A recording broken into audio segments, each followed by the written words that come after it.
has Daddy Cool. Now Daddy Cool is very well known, so look it up yourself. I'm not here to play stuff that you've heard before.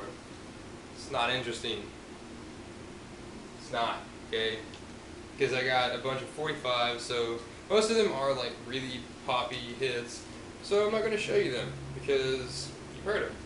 But this one's actually pretty cool. I want to show you this one because the sticker is different than every single one for sale, or even like logged on the on Cameo's record label. They don't have a picture of this one in particular. It's the exact same Daddy Cool and Silhouette by the Rays, same serial number and everything, but the sticker is different. So I have an alternate sticker.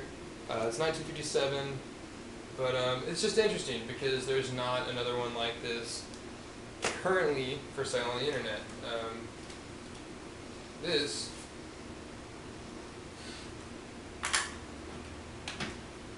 it's Wake, Daphne, I don't know. This is it's a 33 and a third as opposed to 45, and it's closed, which I normally like, but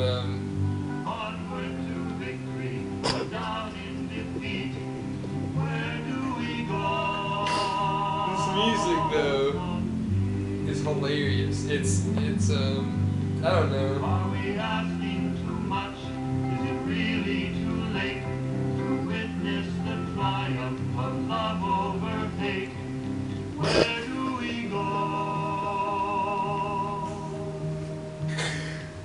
It's there's one part that I really wanted you guys to hear, but it's like talking about how the humans, they turn their hands into fists to destroy all the beauty and love we've created. It's wonderful music. It's like Mr. Rogers never came back from his trip, so he made a shitty album. That was unfair, I'm sorry.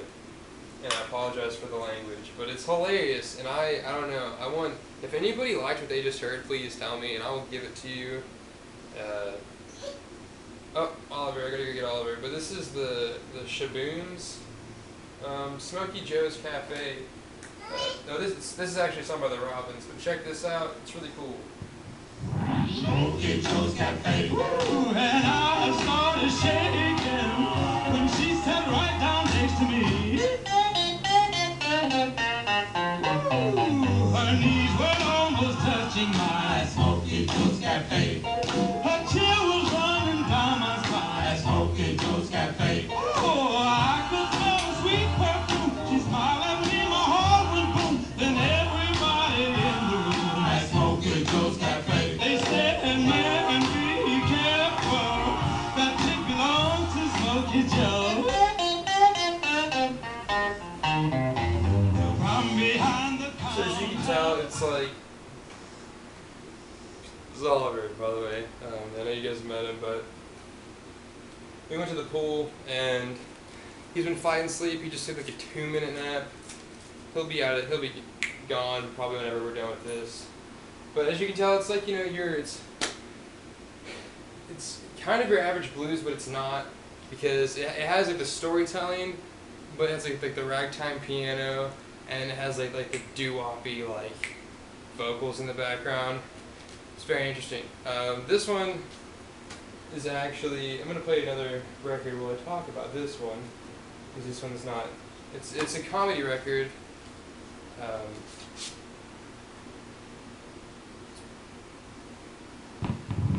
It's a comedy record by Joey Stanley called Get Out and Vote.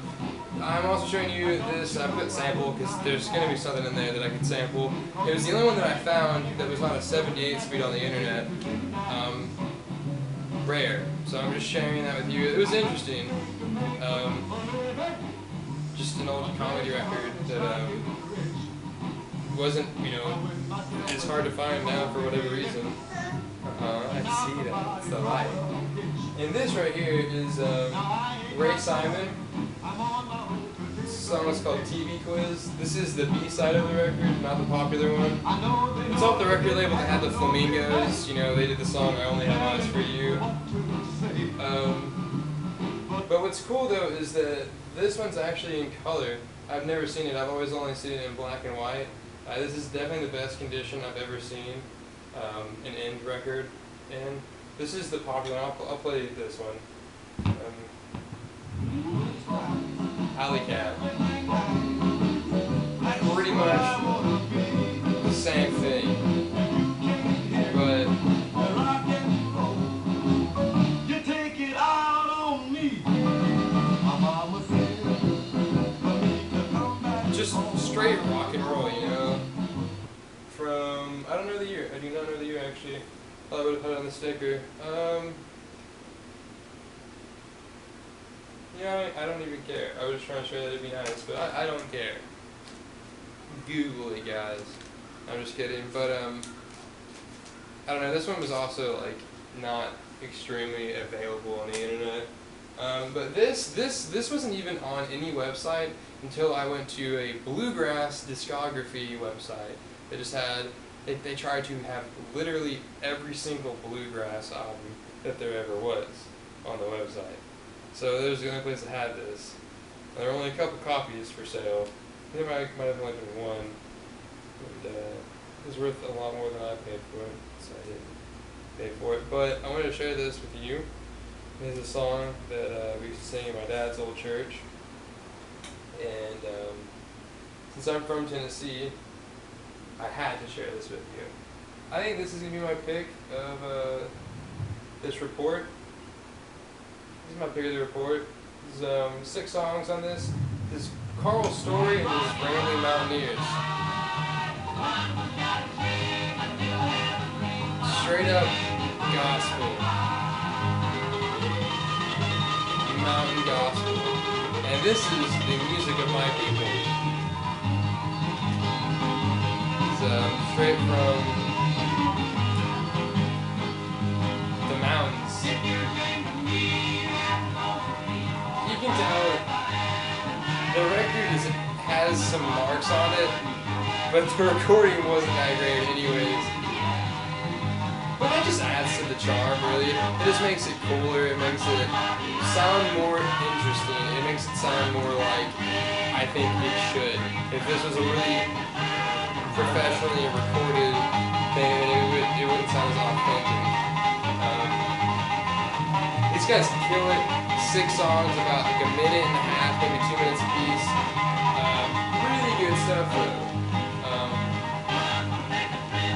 I was really glad to find that, and that song was called Old Gospel Ship, and that was one that they used to, like I said, my dad's church used to play. I don't know, I just, I see. Really interesting stuff. Oh, and I did have more that I wanted to share with you. Somebody requested that I play the Ink Spots 45, so I will. I'm going to play I Never Had a Dream Come True. You have Never Had a Dream Come True and To Each His Own. I'm going to play To Each His Own. They're both solid Ink Spots tracks. Keep in mind, they're both tracks by the Ink Spots, so it's the Ink Spots. This one's more loungy though than the other one. The other one's more doo-woppy. This one's definitely more loungy. But I was very excited. This is the first Ink Spots that I found that wasn't a 78 speed. I no longer have any record player that spins 78. I do have one at my mom's house, but I have to replace the turntable in it, so I'm going to have to find another turntable that spins 78s. But I paid money to get it restored, and then the arm just completely snapped off. But it's very cool to find a single by the Ink Spots. I have a 12-inch of the Ink Spots right here. And this is actually kind of interesting too. The regular album art for this, like the white is red. I don't know why, but this one's white. It seems that I just can't pick up a normal pressing of anything. I don't know, I guess that's cool. Kind of annoying though, because I'm trying to reference it back to the internet, and I'm being let down by the internet. almost each time. But you know, it's interesting to have stuff that's not exactly the norm. This is Sha-Na-Na again, Yakety Yak, so that's Jailhouse Rock, we already know that one. And I don't know, somebody completely marked out this one. It says that it was Sha-Na-Na with only one song. Apparently though, it's When I Die by somebody. I don't know, I can't tell. But they scratched it out and like wrote it in like pen. If you guys know what it is, please tell me.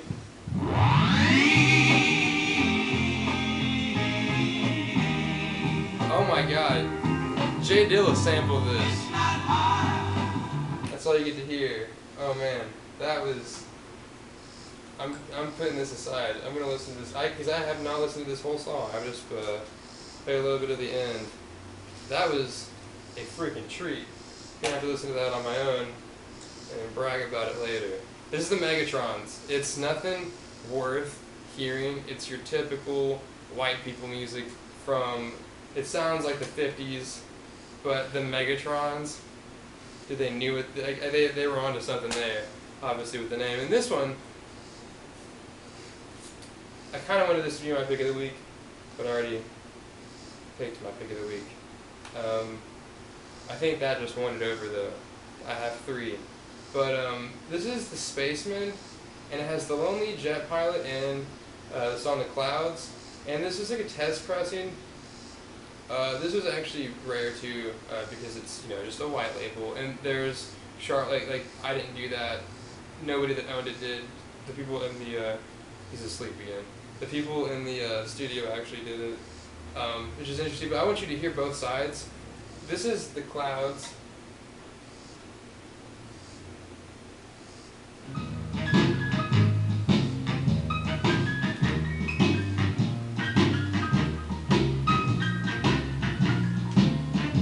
You get it. It's your typical with a piano over it. Nothing special there. But the other one, The Lonely Jet Pilot, this is cool. Same song, it's just like a dub version. So you have like, I don't know, just a lot more noise. It's definitely dubbed over. Got that weird echo, definitely a lo-fi recording. Really cool, and I promise that I'll show you this. But yeah, I really like this. I would like to find a way to like rip it from my turntable to MP3 and upload it on YouTube, because I think that this is actually something that's really cool. 1959, by the way, so that sound to me is ahead of its time. Like the whole like the really dubby blues. I've never heard anything like it, and it's from '59. I'm gonna put that aside because I'd like to listen to it later on as well. This one, what does it sound like when Stevie Wonder does reggae?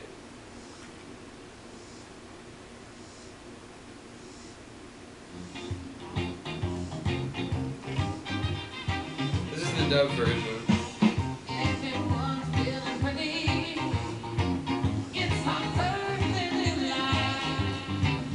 Horrible dub. Like, I just want to say this is, to be the dub version of a song, it's not very well. I gotta hurry up, we're almost at the end. To put it short, what does it sound like when Stevie Wonder does reggae? It's pretty awful. The pressing on this side, so that was the dub version. This is the original jamming. Almost not different at all, it just has more going on.